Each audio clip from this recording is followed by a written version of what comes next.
Today, I'm going to share with you 3 progressively more horrifying true stories, and at the end of each of them, I'm going to share with you the picture that is famously associated with them. But before we get into today's stories, if you're a fan of the strange, dark, and mysterious delivered in story format, then you've come to the right place, because that's all I do, and I upload 3, 4, even 5 times every week. So if that's of interest to you, then please remove 1 puzzle piece from all of the like button's puzzles. Also subscribe to my channel and turn on all notifications so you don't miss any of my weekly uploads. All right, let's get into today's stories.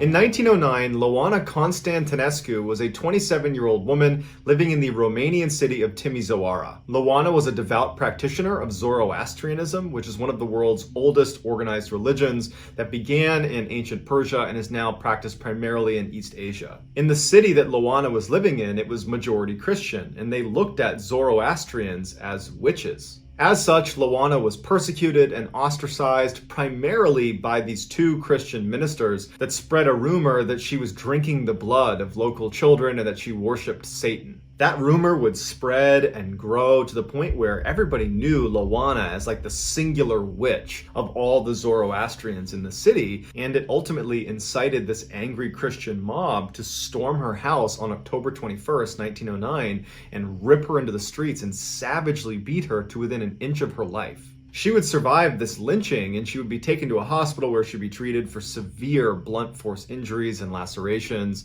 But after 2 days of being in the hospital, when she had not made a full recovery at all, she checked herself out and headed home. The next day, Loana was found dead in her apartment, and her family and friends initially believed that she had died as a result of the injuries she had sustained from the angry mob, and that perhaps she had checked herself out of the hospital too soon, and untreated, that's why she must have passed away early. But when the authorities arrived at her house and began looking at the scene, it did not look like she had died as a result of those injuries. It looked more like some sort of ritual suicide. She was laying on this sofa with her arms over her chest. Next to the sofa was an altar that was adorned with strange occult symbols and ritual herbs and effigies, and on the altar was this goblet with deep, dark red stains on the inside. When they looked at Loana, even though she was fully dressed, underneath her sleeves were all these cuts on her arms, and there were cuts on her legs as well. After her autopsy, the medical examiner said she had died from a combination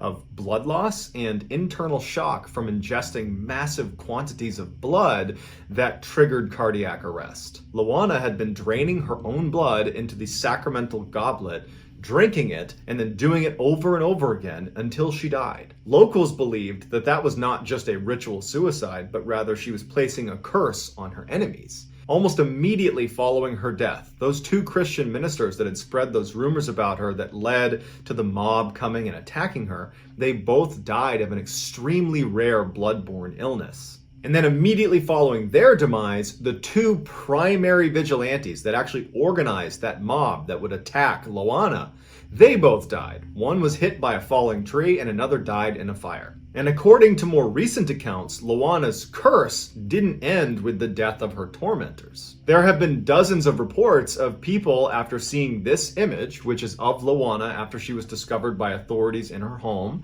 that they will have bouts of extreme sleep paralysis. These are people that have never had sleep paralysis before, that this picture somehow induces sleep paralysis in them, like they're cursed by Loana. And so now that you've seen this image, you're cursed too. So you're welcome.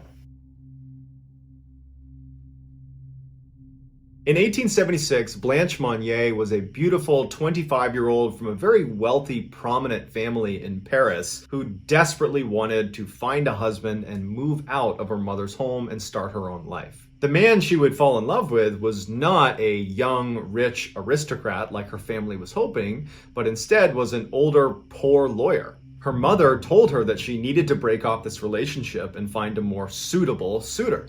But Blanche refused and said she was in love with this man. When her mother outright forbid her from seeing this man ever again, she refused and began sneaking out at night to spend time with this guy and was away from the home quite a bit, just kind of escaping her mom. But during this tumultuous time where Blanche is very much at odds with her mother, Blanche would unexpectedly die. And since this is the late 1800s, people did that at a young age. They just unexpectedly died. And so her lover and her family and society mourned her loss, but ultimately time went on and people moved on. 25 years later, in 1901, French police received this strange handwritten letter that just basically states that the Monnier family has a very dirty secret and you should go check their estate out. Now, the Monnier family was in excellent standing in Paris. I mean, they were one of the more prominent families.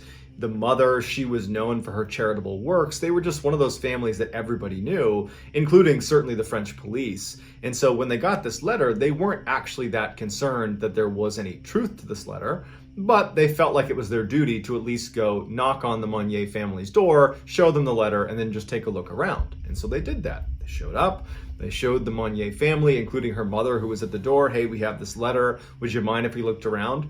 The Monnier family was very cooperative. They let them walk around their whole big estate, and the police didn't find anything. As they're chatting in the doorway, getting ready to leave, because this is all just a big misunderstanding, one of the officers turns and looks up a little flight of stairs that they hadn't gone up and notices a small door that's been padlocked shut, and it's the only door at the end of this one stairwell. And he says off the cuff to the family, well, what's in that door up there? And Blanche's mother says, oh, that's a supply closet. You know, our assistants come in and they'll go in there and use that. And the French police officers say, well, would you mind if we just poked our heads in? It's the only space we haven't checked. And since we're already here, we'll just check that box. We'll go in there and poke our heads in. At this point, the Monnier family says, no, we're not going to let you go in there because you don't need to. It's just a supply closet. Now the police say, you're going to go ahead and open up that door. At which point the family says, no, we're not. So one of the officers tells the family to stay right here, while the other officer goes up the stairs to try to break open this lock and see what's in there. As soon as he's right outside the door, he's hit with this overwhelmingly disgusting smell.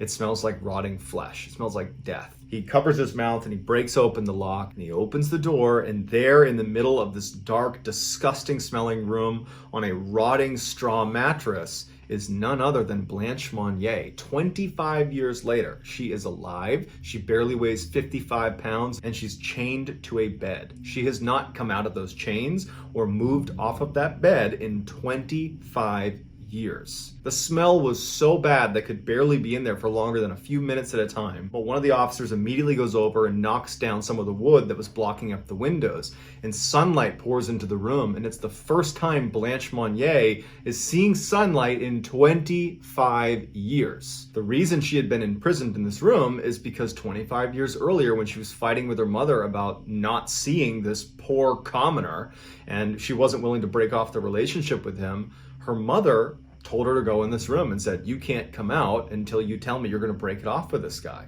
She was so in love with him that she said no, and her mother wouldn't let her leave. And then days turned into months, turned into years, turned into decades, and here we are 25 years later, and she had never left that room. The mother and the brother of Blanche Monnier were arrested, and the public found out about this, and it incited a huge mob that went to their house, and it actually caused Blanche Monnier's mother to have a heart attack, and she would end up dying only a couple of days later. And so she never had to serve any jail time or really answer to any of her crimes. And the brother was complicit in what was happening to Blanche Monnier, but he kind of weaseled his way out of it. As for Blanche Monnier, she was remarkably lucid when she came out of that room. And she commented on how lovely it was to breathe fresh air and to be in sunlight. She was brought to a hospital where she did make a recovery, but she was so screwed up from being in that room that she didn't really know how to function in society anymore. And so she was moved to a mental institution, and unfortunately she died about 10 years later. On October 13th, 1972, Uruguayan Flight 571 was flying from Uruguay to Chile for a rugby game. On board were 45 people. There was 5 pilots and crew. The other 40 were the rugby team and their friends and relatives. So they take off and they're making their way to Chile, and the pilot was relatively inexperienced and he made a fatal mistake. He believed it was time to make their descent into Chile, but he was actually about 70 kilometers early. So as he's descending through the clouds, he believes he's going to see a runway and land this plane. Instead, he sees the Andes Mountains, and it's too late to pull up out of the way. He basically nicked the mountain. causing the plane to start tumbling down at breakneck speeds, 350 kilometers per hour. As it's tumbling down the mountain, the tail breaks off and 7 people are sucked out immediately that all perish. It's blazing down this mountain, and then it comes to a crashing stop where on impact it kills the 2 pilots. But miraculously, of the 45 people on board, 33 were still alive when all the dust settled. But that night, 5 more people would perish from the freezing temperatures, and within a couple days of this crash landing, another person would die. Those who were still alive that weren't in a coma or critically injured used luggage and debris from the plane and seats to create shelter. And they actually started pulling out lipstick from inside of some of the passengers' luggage, and they tried to write SOS on the outside of the plane because the fuselage was still pretty clearly intact, but they didn't have enough lipstick. They didn't have any medical supplies, and they didn't have proper clothing for the temperatures they were in. They did not anticipate being in minus 30 degrees Celsius temperatures for extended periods of time. They also had very, very little food, and it was running out very quickly. In a very cruel twist of fate, they actually found a working radio that allowed them to tune in and listen to the media as they tried to find them. And so they had to listen in horror after about a week when the search was called off because no one knew where they were, and the assumption was they must have all died in the crash. When the food finally ran out, survivors began eating the seats inside the plane, the leather and the cotton. But as they're doing this, they know what the next step has to be if they're going to survive. They need to eat the dead. And so on day 9 of the ordeal, the survivors ate the pilots. And they chose the pilots because they were the only people amongst the dead that they didn't personally know. The rest of the dead that they would ultimately eat were their friends and loved ones. Now, naturally, these people did not want to become cannibals, but virtually everyone, out of a need to survive, was able to make the adjustment. There were some people that couldn't, including one woman who didn't eat and ultimately died of starvation on day 60 because she just was not prepared to do what was necessary to survive. As if this situation wasn't bad enough, an avalanche would eventually strike the landing site, killing 8 more of these people that are doing everything they can to survive. But at the time of the avalanche, their food source had effectively run out, and so those 8 people who perished in the avalanche ultimately replenished their food source. From day 1, the survivors discussed climbing up and over the mountains and walking towards Chile to try to search for help. But the attempts so far had all failed due to extreme cold, malnutrition, altitude sickness. It was like they knew as soon as they walked over that mountain, they were going to die. And so many of them decided early on that they would rather just stay with the group because at least that way they would die as a group, or maybe by some stroke of luck they could still be discovered and they might be easier to discover as a big group. But 2 months after the crash, and with no help in sight, they know the search has been called off, 2 of the survivors basically say, screw it. I'm gonna make the trek over the Andes Mountains. We have no supplies, we have nothing, no map, no compass, no anything. We're just gonna walk roughly in the direction of Chile, and you know what? We're either gonna die here or we're gonna die out there. And so the 2 take off. They somehow survived for 9 days, walking over the Andes Mountains with no equipment. They've been out for 60 plus days at this point, and they managed to walk into this valley, and they see that there are people living in this valley. There's actually a couple of fishermen right on the other side of this river. And so they go down to the edge of the river and they're yelling out to these people on the other side. The fishermen couldn't make out what they were saying. And so the fishermen, they got a piece of paper and they put a pencil in it and balled it up with a rock and threw it across the river. And they were able to write down that they had survived a plane crash. They were located back in that direction. There was 14 other survivors and they desperately needed help, balled it up, threw it back. 3 Chilean helicopters were spun up and sent off in their direction, and the 14 other survivors were able to be picked up, brought to safety, and all 16 would make a full physical recovery. However, the most difficult thing they would ever have to recover from was becoming reluctant cannibals, which is something that haunts all of them to this day. And here is the famous final picture of inside Uruguayan Flight 571 just moments before they crashed into the Andes Mountain and had to go through that horrific 72-day ordeal. So that's going to do it, guys. Let me know in the comments what you thought of these 3 stories, and I will get back to all the early commenters, and I'll pin the best comment at the top of the comments section. If you enjoyed today's video and you haven't done this already, please take one puzzle piece from all of the like button's puzzles. Also, please subscribe to this channel and turn on all notifications so you don't miss any of my weekly uploads. If you want to get in touch with me, you can direct message me on Instagram or on Twitter. My username for both platforms is the same. It's JohnBallen416. I also have a ton of content over on TikTok where my handle is MrBallen. If you have a story suggestion, please submit it to our subreddit just called MrBallen. I look at it every day, and if I intentionally use one of your suggestions, I will absolutely credit you. So whether I see you on Instagram, Twitter, TikTok, Reddit, YouTube, or some combination, just know that I'm incredibly appreciative of your support. And until next time, that's going to do it, guys. See ya.